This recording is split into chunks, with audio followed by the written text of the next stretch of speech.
This video was done in collaboration with Dubai World Trade Center for their Future Blockchain Summit.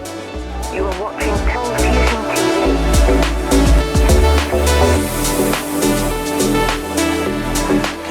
Hi, welcome to another ColdFusion video.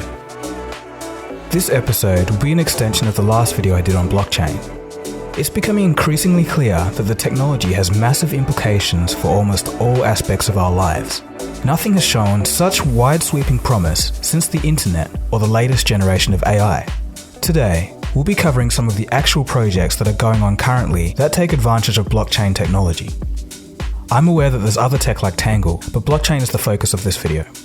Also, from here on, I want you to completely forget about Bitcoin. Forget about Bitcoin. Blockchain is so much bigger than that. So this technology has been called many things. The next stage of the internet, a trustless system of value, and the most important technology ever invented. Let's put some perspective on this. But first things first, if you don't know what blockchain actually is, all you need to know is the following, and I'm going to try and avoid the technical terms here. Blockchain is a decentralized, transparent, and verifiable system where value, such as ownership titles, medical records, and cryptocurrency, can be exchanged. This value is stored in something called a digital block. The blocks are linked together in such a way that the unique digital identity of the next block is linked to the identity of the previous block, hence blockchain. Blockchain is shared on a peer-to-peer network where a continuously updated ledger keeps track of who owns what. These ledgers are secured by mathematics. The entire system is distributed among a network of computers rather than resting with a single provider. This means that data can't be tampered with without anyone knowing. And finally, there are many different blockchains used for different applications. So to recap, blockchain is a distributed system that's used to exchange value and can't be tampered with. An important concept to know for this video is the idea of smart contracts. Blockchain enables a new class of apps called smart contracts. Smart contracts basically replace what people would do within any agreement.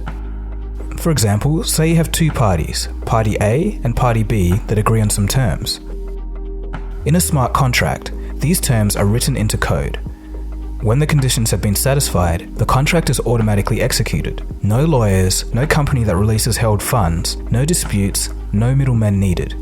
It's all automatic, done exactly as both parties had defined in the agreement. You can take this idea further and link smart contracts together to create an entire company that does things automatically. This is called a decentralized autonomous organization, or DAO. The result eliminates waste, reduces risk of fraud, and opens up a whole new world of automatic systems. Alright, so now that we're refreshed with the underlying technology, let's take a look at the impact that this is already having on the world. Let's start somewhere very close to me, the creative video community. Currently, we have YouTube and Twitch, but I'll be focusing on YouTube here. YouTube, like most other companies, is interested in profit, and that's fine, there's nothing wrong there. But the way YouTube is being managed leads to some incentives that result in a negative outcome for content creators and users. The two major ones are as follows. Number 1, demonetization. YouTube has to run a fine balance between satisfying the creators, the people who populate the site's content, and the advertisers, those who pay YouTube for having people watch the creators' content. Lately, YouTube has been cracking down on content that it finds might damage an advertiser's brand image. This has led to frustration from content creators, as their revenue streams can vanish overnight, seemingly without explanation. Number 2, advertising. A lot of people find advertising distracting and a bit intrusive, as advertisers can track your online behavior. Well, advertising is just part and parcel of what you have to deal with online media. Or is it? There must be a better way. A few blockchain startups are looking to create a better system. First up, we have Viewly. They're providing direct support for creators through a vote-based tipping system through the blockchain. This cuts out the middleman. Another bonus is that Viewly is ad-free because the payments are made instantly, automatically, through smart contracts. The payments are carried out in cryptocurrency tokens, which can be converted into any form of currency that one wishes. Viewly states that their long-term goal is to evolve into a fully fledged, decentralized autonomous organization. Viewly, not to get confused with Viewly, and Flixo are both similar and run on the Ethereum blockchain, but in these cases, viewers also get paid to watch. Lino is another such project which just successfully raised $20 million in funding. Lino states that they hope to free creators from the suffocating grip of YouTube revenue sharing agreements, terms and conditions, and pay people for watching content. Basically, if your content is in high demand, you get rewarded. Simple as that. No more gatekeepers flanning viewpoints they don't agree with. Project lead Wilson Wee states, quote, "We are trying to create a decentralized autonomous video content community so we can cut out the middleman and don't have the conflict of interest between the users and the content creators." DTube is yet another blockchain video site, but it's been up and running for over a year. So this is all good and interesting to see, but my worry with this is user fragmentation. Initially, I think there's going to be a tussle for which platform to use, but eventually, user adoption will force an equilibrium and the best system will come out on top. Also, seeing that the Ethereum blockchain couldn't even run CryptoKitties without slowing down, I'll say we're still a ways away from an Ethereum blockchain YouTube competitor. But regardless, I think that these ideas are a better way of doing things and will likely be the future of user-based online video creation. And besides, other blockchains such as Cardano could provide more stability. Okay, so let's zoom out a little bit and take a wider look at the impact blockchain is having. So we'll get to the dizzying array of current blockchain projects, but first, let's take a look at Everypedia. This is basically a blockchain version of Wikipedia, and it's more interesting than it sounds. I sat down to have a chat with the co-founder of Wikipedia, Larry Sanger, who was part of the new project. You can think of it as a distributed database sort of written for the blockchain, essentially. So it goes hand in hand with the blockchain, or at least with the kind of blockchain that we have, which is based on EOS. EOS will be one of the two main content blockchains platforms. I could go on about that for a long time, and there's many different aspects because there's a lot of different advantages to the blockchain. But what the blockchain does is it opens up the possibility of having a truly credible peer-to-peer network of encyclopedias. Again, it's open source, and the content is open content. But what if we collect all of those articles, or at least links to all of those articles in one place, and then we make them all rateable? So somebody could go to a page about Australia, right? And there's a dozen articles about Australia there, and you read them through and you give your rating of each article. A bunch of other people do that. The best rises to the top. The best article, according to everybody in the system, is bound to be pretty darn good. But what if the people who are doing the rating also share information about themselves? Your nationality, your politics, your religion, your academic specializations, your philosophy, whatever. And then you could look at the articles about Australia and slice them and dice them in different ways. What do the Australians think is the best article about Australia? What about the Americans? Or let's talk about something more interesting. What about the topic of jihad?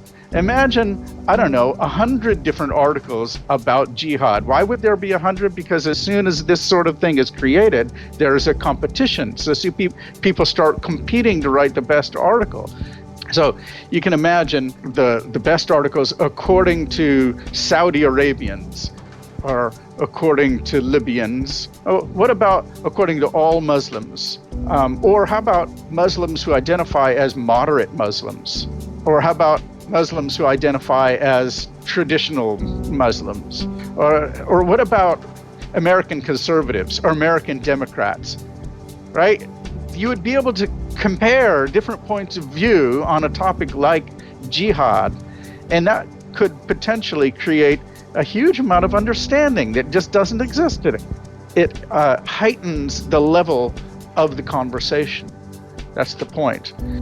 And Wikipedia doesn't do it. Wikipedia doesn't allow it. They have only one article about the topic because there's only one community. Yes, of course it's possible, and people enjoy getting themselves into bubbles and internet silos, but I think you're not going to be able to avoid other points of view in today's world. So if you have a competition to represent the best that is known on a given subject, now you have tools to engage in that debate much, much better than you can and a regime of fake news and sensationalistic media of all sorts. So, restoring global empathy by making people see things from the other point of view is absolutely awesome and very commendable. I'm wishing Larry and the team all the best for this project. Alright, so let's take a look at the wider aspects here. First, governments. Dubai. Dubai has set its sights on becoming the world's first blockchain-powered state. In 2016, representatives of 30 government departments formed a committee dedicated to investigating the opportunities across health records, shipping, business registration, and more. It's estimated that the blockchain will amount to $1.5 billion in savings per year. Much of this enhanced productivity will stem from moving to a paperless government, with blockchain document processing removing around 100 million paper transactions a year. Dubai World Trade Center is actually flying me out to the Future Blockchain Summit, one of the world's biggest blockchain conferences, to see what things are really like on the ground. I'll be reporting back, hopefully live over this channel. The conference is a collaboration between Smart Dubai, a government entity exploring new technologies, and the Dubai World Trade Center. Estonia. The Estonian government has partnered with Ericsson on a blockchain initiative to create a new data center where all public records are stored on the blockchain. South Korea.